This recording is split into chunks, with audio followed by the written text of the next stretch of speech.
Hello everyone and welcome back to SAFC Fan TV and to a transfer deadline day roundup. Yes, deadline day yesterday. Sunderland managing to secure Jermaine Defoe on a permanent basis until the end of the season, just shortly after announcing the permanent signing of Jamie Teddy from Fleetwood. Outgoings as well, Aiden O'Brien and Tom Flanagan did depart the club last night. I'm joined by Terry, which is going to rattle off everything in a short little video, give our thoughts on it. Terry, how are you doing? Absolutely fantastic after the fantastic news of Jermaine Defoe yesterday. Well, what an apt place to start. I mean, we all know it's a brilliant signing, of course. Do you think in any way that, with it being announced the day after Lee Johnson was sacked, it looks as if he's been signed, because Johnson didn't want him here? Is that why he signed the day after?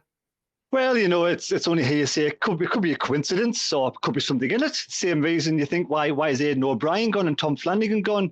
You hear little rumours now and again. Like I say, it's all speculation. We don't know exactly what's gone on, but there could be something in it. But yeah, I'm over the moon. Jermaine Defoe's come in, and if I had to choose between Lee Johnson and Jermaine Defoe, I think on hindsight of recent form, the 6-0 loss against Bolton, I think the Jermaine Defoe signing yesterday just sort of lifted the whole area, lifts all the fans up, and I've got a smile on my face this week now. Yeah, I mean, it was very depressing coming out of Saturday, really getting smashed away at Bolton. A side that's basically mid-table. I think we were all expecting us to go down and get a result, and it has just lifted the area. I mean, the excitement on this channel last night, everything was popping off. It was brilliant. Philly, running around the Academy of Light. Absolutely mental, wasn't it? That was brilliant. Managing to see Defoe coming into the academy, we knew before the club announced what was happening, I think, more or less, really. And one thing I think as well is that, we're now managerless. We're without a head coach as of Lee Johnson getting sacked. And I think one thing that, that the signing of Defoe will do is make us a lot more of an attractive proposition for any managers, head coaches out there who either are in or not in a job, who are getting, offered to come here. I think we've touched on this channel loads of times on how, he'll increase the stadium attendances. It can be a great asset to the team as well. But I think now, Sunderland haven't got a great history with managers in recent years. But I think the signing of Defoe, it's a great opportunity for a lot of managers and head coaches of this level. How many players are you going to get the chance to work with of Defoe's calibre and his experience, and how decorated of a career he's had? I think it's going to make the prospect of coming to manage Sunderland a lot more attractive. Maybe a lot of people who'll be looking at that going, it's a little bit of a poison chalice. You go in there, there's a lot of managers who've not done very well in recent years, but I think that could maybe caveat that a little bit. Additionally as well, I mean, I know he is 39 years old, but he looks in great nick, and he's always kept himself really fit.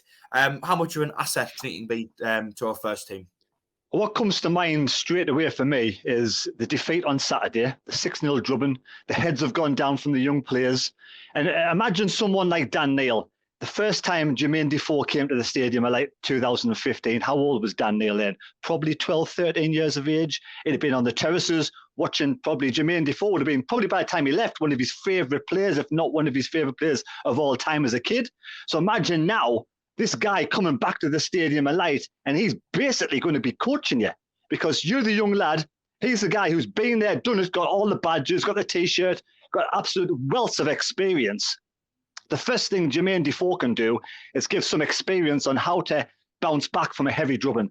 When you're not in form, last couple of games, Dan Neil's been out of a bit of form. Some point in Jermaine Defoe's career, he will have been out of form. He will have been stuffed. So he knows what to do to get back onto form, to come back after a stuff. And so the wealth of experience and knowledge that Dan Neil can get from Jermaine Defoe is unbelievable. This could make him up another notch. He can pick his brain. That's what he should be doing all the time as Jermaine Defoe's here. Every day he trains with Jermaine Defoe, pick little bits of knowledge out. Things like, how do you deal with social media? Because that could be difficult for young lads. Also, Jermaine Defoe is now a really famous person. And how did he deal with fame? If Dan Neil one day could be, playing in the Premier League, things like that. Again, Dan Neil, so much experience. It's unbelievable. Just little things from the beginning. Just how do you get back from a heavy defeat? I think it's going to be amazing for Dan Neil. It'll just lift him straight away, playing alongside someone you supported on the terrace as a kid, watching him score goals against Chelsea, against Newcastle, playing, managed under Sam Allardyce. playing with people like Kirchhoff and Webby Kazri, and just an absolutely fantastic experience watching them players as a kid. Now he's playing alongside Jermaine Defoe, being coached by the man himself. How good must it be to be Dan Neil right now? I mean, that's just going to be absolutely fantastic. Yeah, I mean, we've got a really young squad, and I think something that we've mentioned a lot recently has been that we've potentially got a bit of lack of character in the squad. I think technically as footballers, we're probably arguably the best team in the league, and we'll have no problem with dispatching anyone else at this level. But the problem is that as soon as a team kind of bullies us, gets in our face a little bit, starts being a bit nasty, maybe they've got a bit more experience to start controlling us a little bit more, we just completely capitulate, lose all sense of direction, and get absolutely battered. And I think that could, in large part, be down to a lack of experience and a lot of young lads in the squad. And I think Dan Neil's the prime example of a player where when we are controlling the game and we're on top form, he's absolutely brilliant. But when things start going the other way, he can almost just become a bit of a passenger in the game and things passing by. And there's loads of players in the squad who are like that because we've got loads of young players. So I think, I agree with you that the presence that Defoe's bringing above anything else will be invaluable. But as well, I even think he's the right type of player we needed. I mean, we need another centre forward. I think for me, when we let Aiden O'Brien go, I was fairly certain at that point that we would bring in Jermaine Defoe. I think Aiden O'Brien is the only other player, bar Broadhead, who obviously isn't going to be fit until the last few games of the season, who could come in to replace Ross Stewart as an out-and-out striker. I was pretty certain when we let him go. I don't think we would have done that unless we were absolutely positive we were bringing someone in. And I thought that man was going to be Jermaine Defoe. So we needed someone there anyway. But I think Jermaine Defoe is going to have the ability to either play alongside Stewart and complement him, but additionally probably, maybe play a little bit back up. I mean, I'm aware Defoe's probably got a lot more ability than Ross Stewart, but in terms of the physicality and his fitness, is he going to be able to compete with League One every single week? I don't know, especially considering he hasn't played much this season. It might take him a little while to get up to speed. But I mean, if you're looking at them playing up top together, it's that perfect big man, little man kind of thing. I think Stewart runs himself into the ground and he spends so much time, being the hold-up man and doing everything for the team, where he almost doesn't have as much energy to focus on scoring goals and put himself in the right areas. So having, someone of so much quality next to him, I think is really going to help him out as well. Additionally, I think Defoe's got the quality to play up front on his own. If something did happen to Stewart, or if we wanted to change the way we're playing a little bit, really. We're going to move on from Defoe now. Matete, of course, signing from Fleetwood, I believe it was a 4.5-year deal, so a pretty long contract. Seems to be a physical presence in the middle of the park. I mean, do you think that was an area we really need to strengthen in? Yeah, definitely. I think in the middle of the park, I think sometimes the game passes us by in the middle of the park. You've got someone like Dan Neil who can spray a pass about, but we need someone else as well who can get the ball, control the ball, win the ball, not lose the ball. You need a good balance in the centre of midfield. And I just feel some games we just seem to miss our midfielder seems to be, just seem to pass by. I mean, Evans, yes, but you got Evans, you got Winchester's there, but for me, you need someone a little bit stronger. A little bit stronger. Now, whether you give Dan Neil a bit of a rest at times and try maybe two more experienced players together, or someone like Matete alongside Winchester, and then when Danny gets a bit of more confidence back, put him back in again. But I mean, apparently he's good with both feet. He's good in the air. He's good at defensive duties. He constantly wants to get forward, and apparently he can get a good goal as well. So I think 20-year-old, he's definitely one for the future, but I think he's ready now. The Fleetwood fans seem to be disappointed that he's gone. They seem to say that he's ready now at this moment in time, so he should be fit. So he should actually be able to fit straight into the team. Now, whether he fits in straight on Saturday, we won't know until they've had a few training, a few sort of, 2 or 3 days on the pitch together to learn each other. And I don't know whether they'll come straight into it. I'm not quite sure, but he's ready to go for me. And he's definitely at bench at worst on Saturday. Yeah, I think we really need to bolster our options in the middle of the park. You mentioned Dan Neil there. I think, like I say, when we're controlling the game, his ability going forward is arguably second to none in terms of box-to-box and centre midfielders at this level. But I think sometimes he suffers from not always having someone excellent next to him. Corey Evans isn't the most physical of players, and he's suffered a lot with injuries. I think Carl Winchester can be a great asset at this level, and I think he's a far better central midfielder than he is fullback. But again, does he have that strength and that physicality? I don't know. I don't think you can rely on him until the end of the season to do that. So I'm really glad we brought someone else in. I think either someone who could sit back or someone who can go box to box, but someone who's physical, someone who can be a little bit nasty, I think, as well at times. And I'm hoping that's what this Matete can bring. And if he can, I think that's arguably one of the most, important signings we could make, actually, because as much as we love Defoe for the reasons we've brought him in, I think looking at it from a pure squad perspective, I think we really needed someone to play in the middle of the park just to help us out in games. And to be honest, but I mean, going back to Defoe again, I mean, if we don't get a sort of a manager in or a head coach in by Saturday, somebody with his experience can obviously, help the young lads on the pitch on Saturday as well. Yeah, I mean, we've got Defoe at the top end of the pitch. You've got Danny Barr towards, the more defensive areas, as well as Bailey Wright. If you're without, a real gaffer on the touchline going into Saturday's game, you are going to want those experienced sides to step up. So, I think that's another fair point, Terry. There were a couple of outgoings yesterday. Aiden O'Brien being the first one going to Portsmouth. Do you think right time for him to leave, Terry, probably? I would have thought so. Again, I think he's come to Sunderland. I think we all expected more goals from Aiden O'Brien. I didn't really know much about him before he came to Sunderland. I thought, we coming down from the Championship to League One, we expect a few goals from this lad. For me, he didn't really perform in his first season, but I don't think the way he was here when Parkinson, wasn't he? Parkinson was here. I don't think Parkinson's style of play suited Aiden O'Brien that much, to be honest. So I don't think he got a fair crack at the whip under Phil Parkinson, but at the same time, he doesn't have much speed or much pace, but he is a workhorse, and he will give his all. And when he's on the pitch, you can see he's giving everything. And a lot of fans just want to see a player giving everything on the pitch, And at times he is lacking a bit of skill and a bit of eye for goal, but I think it's probably the right time to move on. If we want to step forward and get promoted this season, we need to bring in somebody better. And I think with Jermaine Defoe, once he gets up to speed, because we don't know whether he'll be actually match fit already, I think for me, Jermaine Defoe will be better than Aiden O'Brien in the long run, just till the end of the season, until we can bring somebody maybe in the summer. Yeah, I don't really say where he fits into this squad anymore. I mean, it looked as if Defoe had signed pretty much from midday, and maybe they were delaying the announcement till later on.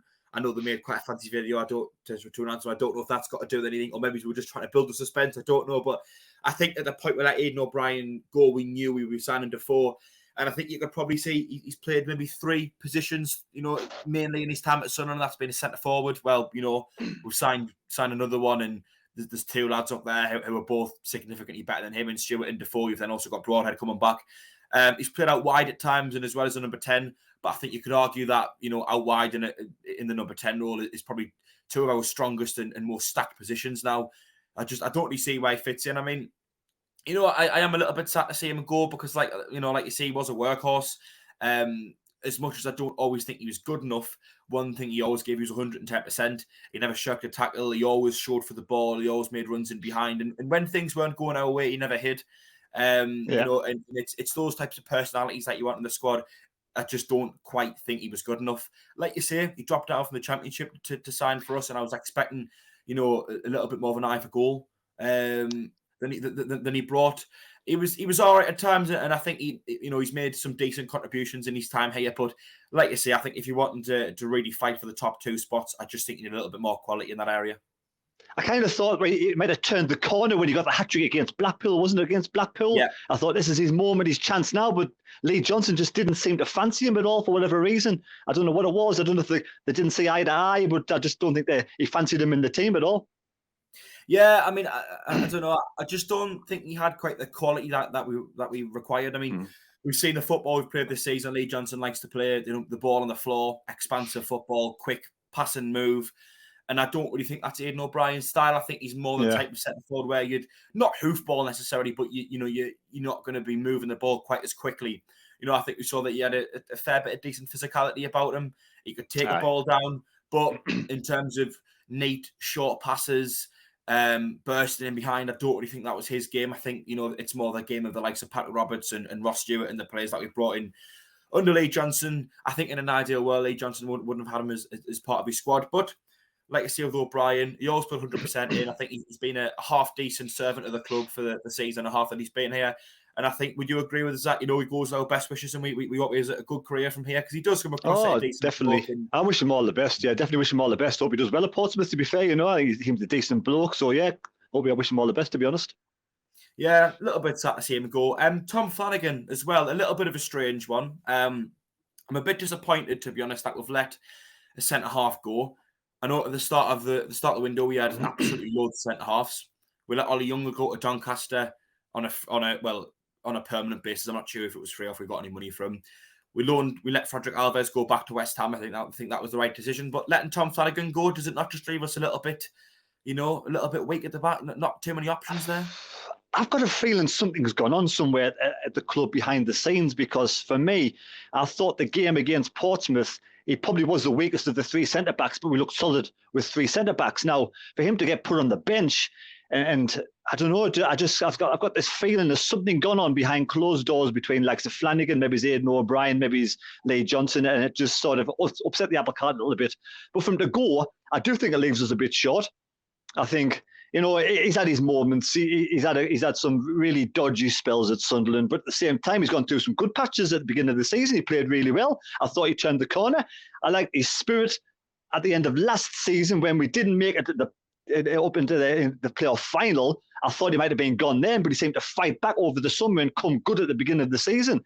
And he seemed quite good the first part of the season, but over the last, I don't know, maybe 5, 6, 7 games, he seems to have lost his way a little bit. Now, for him to go, it only leaves us really with we're hoping Bailey Wright's fit for the last 17 matches. Then we have Bart, and then we have Doyle, and then we have Jamajli as well. So only 4 centre-backs, and Abhijit Jamajli hasn't played in the first team at all. So we've only got 3, so we're relying on Bailey Wright staying fit for the rest of the season.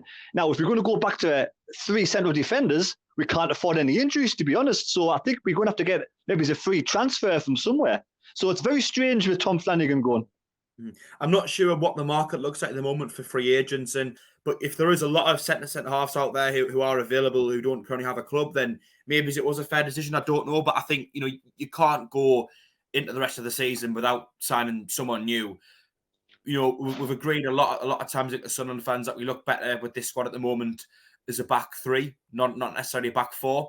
Potentially the sign of Matete and maybe even the sign of Defoe might change things a little bit. You never know. It might give us a bit of a new dynamic, as well as Trey Humes yet to play yet. That he might give us a good option as fullback. So we don't know. But I think, you at least want to have the option to play 3 at the back. And like you say, if we do, we only leave ourselves with Bennett and Malji outside of that core 3.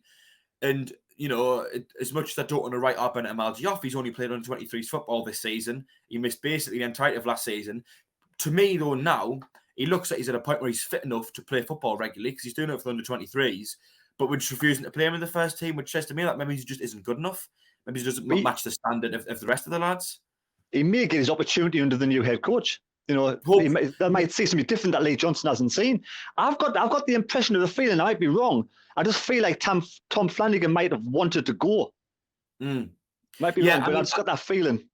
He's been a very important part of the team, whether it's been a back 3 or a back 4. He has played more or less every game so far this season. And I think, especially earlier on in the campaign, he was a vital part of the back line, to be honest. Talking Doyle through a lot of games when he was, coming into his first few games of professional football. And he's really stepped up. I think you've got a bit of a bad rap anyway, to be honest, amongst our fan base. I don't think he was anywhere near as bad as a lot of our fans have stated in the first few years. But he has really stepped up this season. He has been a lot better of a defender this season than he has been in any other year. So it seems like a strange time to let him go, really. I kind of think that he's one of the players at Sunderland who's better in the back 3. And for me, I would have kept him to the end of the season with the knowledge of knowing nobody else was coming in. I would have kept him in the squad, and then maybe in the summer let him go then, just for the last 17 games, so we make sure we can play the back 3 rather than going maybe with a new head coach, he might move to a flat back 4, and he might be able to get more out of the squad that we know. We just don't know, so we'll see what happens.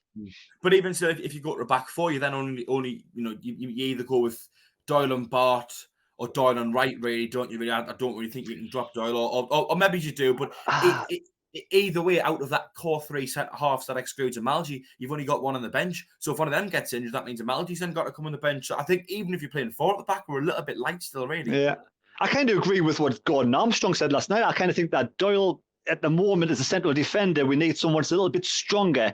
Maybe he might need a bit of a break. Maybe he's Wright and Bart together. If they were to play only 2, would probably be the central defenders to play. But personally, I'd rather go 3 for the rest of the season, just to see how it goes until we get another proper central defender in. Yeah, I mean, I think we're both in agreement largely that, we are a little bit light in that area. I think in terms of personnel, we've got some decent centre-half, some decent quality in there, in that core three group that looks like they're going to make up our central defensive partnership or trio for the remainder of the campaign. But I just think if any of them gets injured or if any of them gets suspended or form drops off a little bit, we're going to have to really change things around and potentially looking at players out of position again, which I think isn't really a situation you want to put yourself in. So a really strange decision, and maybe a right hand, maybe something did go on towards, in the last couple of weeks. That's meant that Flanagan's wanted to go. I can't see why, we let him go at a time when we didn't have enough time to secure someone else. So I think that was probably the one part of deadline day that I wasn't too pleased about. But overall, if you had to rate our deadline day out of 10, how would you rate our business? Oh, deadline day out of 10. I mean, I kind of want to say a 7 out of 10 just for not getting the third player in, but I kind of want to say the way it went, 10 out of 10, because I really enjoyed the whole Defoe thing, But in the long run, I was expecting 3 players to be announced, not 2. So I'm a little bit disappointed there's 3 players not coming in. I do wish Tom Flanagan all the best. There's no hard feelings, I hope he has a good, 100%. A good back end of the season in Shrewsbury and good future. But I'm disappointed we haven't got another player in on deadline day. That other central defender. That's the only sort of piece of the jigsaw I kind of think we're missing. I just hope that Defoe is in decent shape and can be almost hit the floor running, Yeah, I do agree with Tom Flanagan, by the way. I think he's been a decent servant for the club and comes across as a decent bloke. I think he's always tried his hardest. He's made a few mistakes here and there, but, I think he's, I hope when he comes back to the stadium, like with Shrewsbury later on in the season, he gets a little bit of a round of applause and stuff like that. I think emotionally, it feels like it's been a really good deadline day because we've seen Defoe return, as well as the sign of Matete as well. There was so much excitement. But I think if you look at it a bit more of a logical perspective, I think, to me, letting Flanagan go could be a bit of a bigger deal than it looks like. If, like I say, unless there's someone lined up as a free agent ready to come in, unless we've got an abundance of options in the free agent market who could maybe come into the club, I don't know. I think if Flanagan had stayed, it probably would have been, maybe 8, 9 out of 10. But I think with him going, I would have to give out a 6.5 out of 10. I think we're leaving ourselves with a lack of options at the back.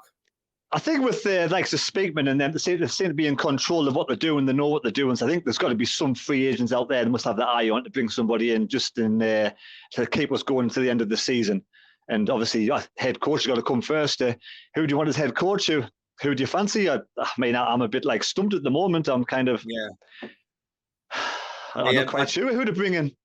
No, I don't even know. I mean, there's been a few names chucked around, some of which I think wouldn't be a bad appointment, some of which I wouldn't touch with the barge pole. I really don't know. I think whoever it is, it'll probably be someone fairly similar to Lee Johnson, really, and maybe that's not quite what we need, but I think it will be, the head coach. It'll be someone on the younger spectrum of age. I think it'll be someone who wants to play similar football, wants to utilise youth in a similar way, somebody who wants to make the similar kind of transfers. I just hope it's someone who's got maybe a little bit more fight in them, maybe a little bit more kind of, harshness, a bit more of an ability to just kind of, make the players a little bit nastier. I think sometimes and fight back a little bit. Because I think if there's anything that Lee Johnson lacked, I think it was definitely that. And I think that's probably what caused our poor run of form, really. I like your opinion yesterday on it. Basically, who comes in gets a free go at it because, basically we should really make the playoffs.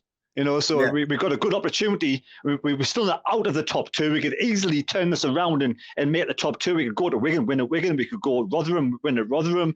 They could slip up because they've probably got to play each other. I'm not quite sure, but we could definitely still the ball's in our court. End of the day, if the players come in and we turn the form around, there's no reason why we couldn't make the top 2. Looking like playoffs. So the new head coach comes in and gets a free go, really. Yeah, it was a point that James Cotley made at the beginning of the transfer show yesterday. Hours and hours and hours before Philly decided to run off to the Academy of Light and announced Defoe on behalf of Sky Sports News. But yeah, it was just saying essentially that I think whoever comes into the job has got a really good opportunity because it's going to take an absolute miracle, an absolute disaster rather, for us to drop out of the playoff spots. And you're not too far away, really, from getting back into contention of being favourites for the automatic spots. a good run of form, or a bad run of form from someone like Wigan or Rotherham, which are due maybe a little bit of a bad spell. I think Wigan are due a little bit of being a bit unlucky, things not going quite their way, getting a few injuries and things like that. They've got a lot of games to catch up. There's a long way to go. Like I say, that's what his point was it's, it'd be a disaster if you didn't finish in the top 6 and you've still got a decent chance of getting in the top 2. So it's quite an attractive proposition. But we are going to leave it there. Sorry, Terry, if there's one more thing you want to say, go on.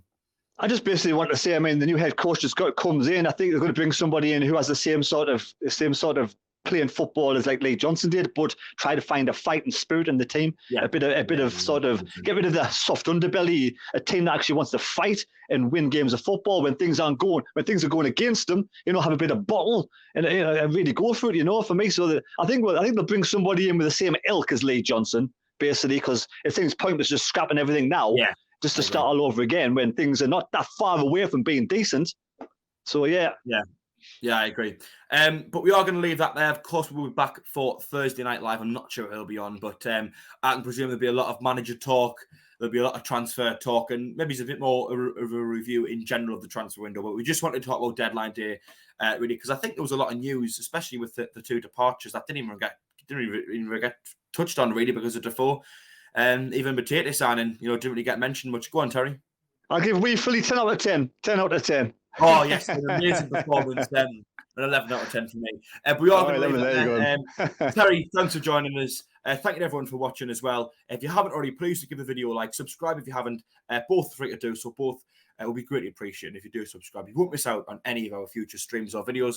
But for myself and the Man Mistake, thank you for watching, and we will see you later. Bye-bye.